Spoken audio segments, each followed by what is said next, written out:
Flintlock here. Hey, Larry, welcome to NRA. Thanks, good to be see you. here. I'm glad you're here. Hey, I'm ready to see some guns. We got some great ones to show you. One really special. Awesome, I can't wait. Let's do it. Go. Sorry about my outfit, I just come from a wedding. Where are we actually at right now? We are in the vault of the Nra Museum. Let me show you this. This is really something here. This is a wheel-lock carbine that came over on the Mayflower. Say that 3 times. It was John Alden's gun, who was one of the Pilgrims. It was in a hidden compartment by the door of his house, which was built in 1653. We are down here in the vault. I'm John Pop with NRA, National Firearms Museum, Senior Curator Phil Schreier. And Phil, you did it.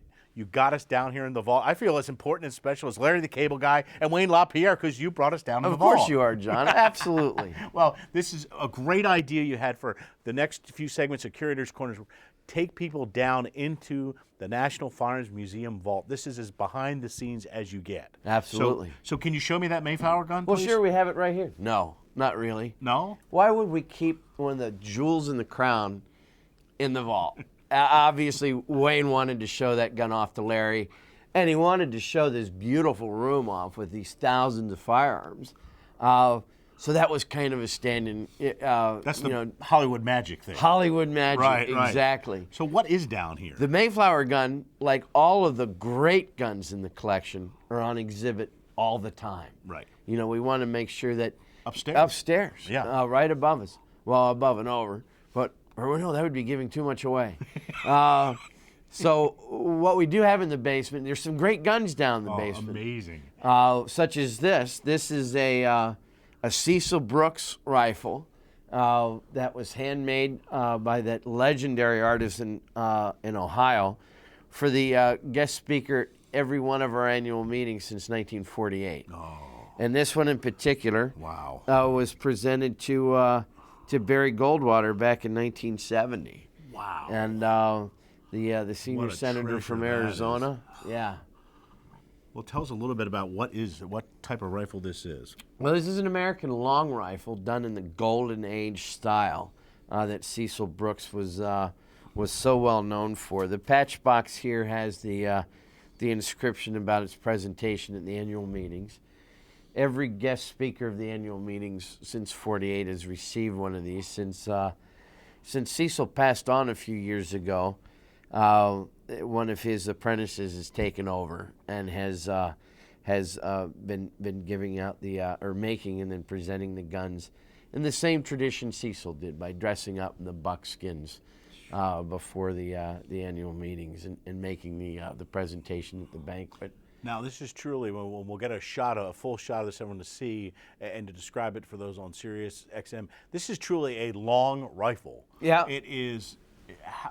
Tell us about Well, that. generally these are about 4.5 to 5 foot long in some cases, extreme cases. It's a transition from the German Jaeger that the immigrants brought over with them in the mid-1700s. A rifled gun that was very short, meant for hunting in the Black Forest. The German artisans that settled in Pennsylvania and throughout every colony had one. I try not to make the mistake of calling this a Pennsylvania long rifle or Kentucky because it's not fair to the other states and colonies that had fantastic gun makers as well. That made guns just as fine and as regal as ones you would call Pennsylvania or Kentucky. So it's an American long rifle. Right. But the point of the matter is that the basement, like Barry Goldwater's gun is down here. What we have down here in the vault are the guns that we just don't have room for upstairs. Now we've got nearly 6,000 firearms in this collection. 3,000 are on exhibit in the museum. Right. Which, saying we've got 50% of our collection on display is a pretty high percentage, given the Smithsonian has 1/10 of 1% of their gun collection out. Jeez. Springfield Armory, every day there's fewer guns, out on display up there. So what we've done here is try to get as many guns as we possibly can out in the 15,000 square feet of the museum. Now we have guns like when Senator Goldwater was presented this gun, he he left it in trust with us until he left office. Right. Little thing about ethics and accepting gifts and things like that in office. And we've got quite a collection of those that were given to government officials that we, ended up back and with. A lot of stuff here that some of the museum actually owns, other on loan here. It's just lots of things like that. Loaned guns we keep on exhibit or we give back. Okay, so down here is so everything that... This is us. This is us. what we own. 6,000 guns, all but 24 have been donated to us. Right. So the few guns we've actually purchased, they're on exhibit because that was such a rare event to purchase a gun. Right. We want, we wouldn't buy a gun and put it in the vault and hide it. And just to get people the feeling who can't see this or listening, it's a room that is amazing, Phil. I see you upstairs all the time. If I were, I would be down here all the time because it's just wall to wall with long guns, double rifles, shotguns, and then on the other side there's shelves with, revolvers and new and old, and it's just amazing. I've never seen anything like this in my life. Well, it's 3,000 guns that are stacked generally two racks deep, top and bottom, and then three rows of guns, deep around. So, you've got 6 guns vertically going fully around the, all 4 walls of the room. Then up and down the center of the room, we have rolling racks, again with two stacks of gun double-deckers of firearms. We would have never been able to fit all this in the old museum. In fact, the old museum didn't even have 3,000 guns total. We've doubled the size of the collection since we moved here in '94. We have in the vault here type collections. We don't have the room to display all 76 Model 70s that we have. Right. One in each caliber, barrel length, and grade. But we have them down here. If a researcher needed to come to the museum to do a scholarly work on the history of the Model 70, this is where you want to be. This is where that Model 70 collection is. Our trap collection is here. The 1903 Springfield type collection is here.